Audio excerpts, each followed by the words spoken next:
Hello students, हम 8 chapter कर रहे थे 5th क्लास का। ठीक है, आज हम आगे करेंगे यहाँ से द सी। ठीक है, अब इसके ये जो 2 क्वेश्चन हैं इनको सॉल्व करेंगे। तो क्वेश्चन क्या है, Bala standing on the sea coast and looking at the vast sea. मतलब क्या है, बाला क्या है, सी के समुद्र के किनारे खड़ी है और वो समुद्र की ओर देख रही है जो बहुत बड़ा है। The sea looks endless. समुद्र क्या होता है, जहाँ तक आप देखो पानी पानी नजर आएगा। तो have you seen the sea, क्या आपने समुद्र देखा है। In the picture where is the sea, now look at the sea in the map of India, what colour is use show the sea. पानी को हम किससे शो करते हैं, ब्लू कलर से। तो इसमें ये जो है ना साइड साइड में ये सब समुद्र को शो करता है, यहाँ साइड साइड से। ठीक है, तो यहाँ साइड साइड में जो भी मेरी स्टेट लगती हैं वो सब समुद्र को टच करती हैं। ठीक है, तो अब इसके बेस पे 2 क्वेश्चन हैं। क्या है, मार्क दो state which have the sea on the one side. ऐसी स्टेट को मार्क करो जिसका एक साइड पे समुंदर है। तो इसका आंसर ये जो है ना, ये कोने कोने पे सब शो हो जाएंगी। तो इसका आंसर क्या आएगा, इसका आंसर आएगा states which have sea on their one sides are Gujarat, Maharashtra, यहाँ से ये गुजरात है, फिर महाराष्ट्र, उसके बाद आगे कर्नाटका, केरला, तमिलनाडु एंड वेस्ट बंगाल। ठीक है, तो यहाँ से ये गुजरात, महाराष्ट्र, कर्नाटका, केरल, तमिलनाडु और यहाँ से ये वेस्ट बंगाल। ठीक है, ये सब क्या है, समुद्र को लगते हैं। तो ये आपका आंसर हो जाएगा। सेकंड क्या है, name the one state which does not have the sea on any side. अब इंडिया में ऐसी कौन सी स्टेट है जिसका एक साइड पे मेरा समुद्र नहीं लगता है। तो इसका आंसर क्या लिख देंगे हम, Bihar. Bihar is one example of state which do not have sea on any one state. ठीक है, विच वन है तो डज नॉट आएगा, डज नॉट लगाओ, does not have sea on any one side. ठीक है, ओके जी, ये आपके दोनों क्वेश्चन हो गए। आगे ये देखो, अब डिस्टेंस बिटवीन टाउन्स, ये जो आपका दे रखा है मैप, इडलीपुर, बर्फीनगर, धौलकाबाद, भेलपुर और ये छोला घाट। ठीक है, ये इसमें मैप में दे रखे हैं। तो आपने क्या है, ये स्केल से डिस्टेंस को नापना है और 1 सेंटीमीटर क्या है, एक्चुअल में 10 किलोमीटर को शो करेगा। अब इसकी बेस पे क्वेश्चन देखो, how many centimetre away is Idlipur from Barfinagar. तो ये मेरा बर्फीनगर है, ये इडलीपुर है। तो इन दोनों के बीच का डिस्टेंस आप क्या है, स्केल से नापोगे तो कितना आएगा, इसका आंसर आएगा 4.7 सेंटीमीटर। तो कैसे लिखेंगे, Idlipur is 4.7 centimetre away from Barfinagar on the map के अंदर। ठीक है, आगे how many kilometres will you have to travel if you go from Idlipur to Barfinagar. और इन्होंने कहा है अगर इडलीपुर से बर्फीनगर तक मैं जाऊं तो मैं कितना किलोमीटर डिस्टेंस कवर करूंगी। तो एक्चुअल का डिस्टेंस बताना है, मैप का तो 4.7 आ गया, एक्चुअल का कैसे निकालेंगे। हेयर 1 सेंटीमीटर कितने को शो कर रहा है, 10 किलोमीटर को।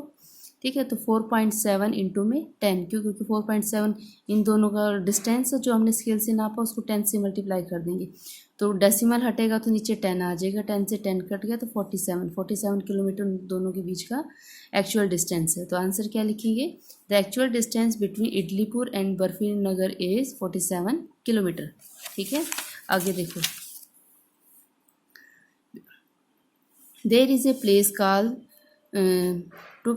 टुप्पाग्राम midway between Idlipur and Barfinagar. इन दोनों के बीच में एक टुप्पाग्राम प्लेस है, बीच में मार्क इट विथ टी। इसको आप क्या है, अपनी पेंसिल से बुक में मार्क कर लेना, यहाँ बीचों बीच टी का सिंबल करा के। ठीक है, उसके बाद a town called Jalebipur is 35 kilometre away from both Cholapur and क्या है, ढोकलाबाद। ठीक है, तो ये मेरे पास छोलापुर है, ये मेरे पास ढोकलापुर है। तो इन दोनों से क्या है, यहाँ पर जैसे मैंने यहाँ रखा, तो ये यहाँ से अगर मैं इसको जलेबीपुर को करूँ तो ये जलेबीपुर, ये छोला घाट से भी 35 किलोमीटर है और ये ढोकलाबाद से भी 35 किलोमीटर। इट मीन्स कि अगर दोनों तरफ मेरा डिस्टेंस सेम है तो बीच में आएगा। और उसको क्या है, जलेबीपुर को मैं जे से शो कर दूँ, तो यहाँ पर आप पेंसिल से जे लिख लेना। ठीक है, यही आंसर है।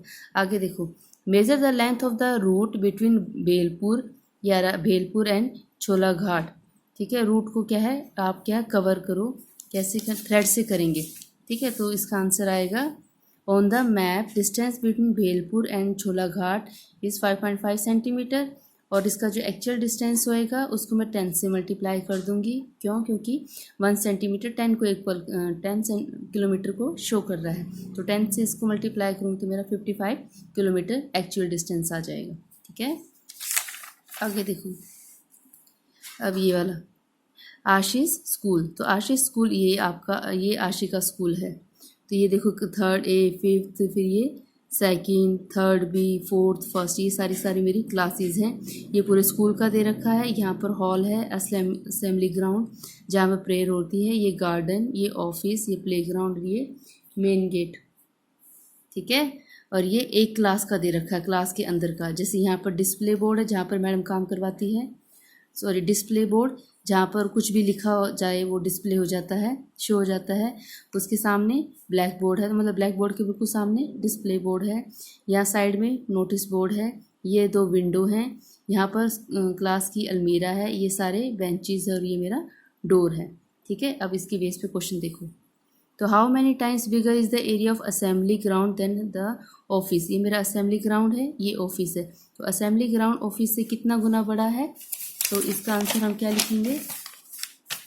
The area of assembly ground is 5 times that of the office. ये आपने आंसर लिखना है। सेकंड देखो, how much is the length and width of the each classroom. अब देखो ये क्लासरूम है, तो इसमें से चेक करो। देखो बेटा 5 मीटर 4 मीटर या फिर 2 मीटर 1 मीटर। तो 2 मीटर 1 मीटर की बहुत कम हो जाएगी, 12 मीटर और 10 मीटर की बहुत ज़्यादा हो जाएगी। और 5/5 है तो कोई भी देखो स्क्वायर में नहीं है, तो ये आंसर भी नहीं हो सकता, ये भी नहीं और ये भी नहीं। तो आप आंसर ए डालोगे, ठीक है। तो सेकंड का आंसर ए हो जाएगा, length 5 metre and width 4 metre, ठीक है। थर्ड देखो, ऑल द क्लासरूम इज, अब अशी school look like this, look carefully and answer which of this exactly opposite to the black board. Black board के अपोजिट क्या है? डिस्प्ले बोर्ड, ठीक है। तो इसमें से आंसर आपका डिस्प्ले बोर्ड आ जाएगा। तो कैसे लिखेंगे? Display board is exactly opposite to the black board, ठीक है। ये थर्ड का ए आंसर है, ठीक है। बी देखो, now look at the school map again, guess the mark where the would these B.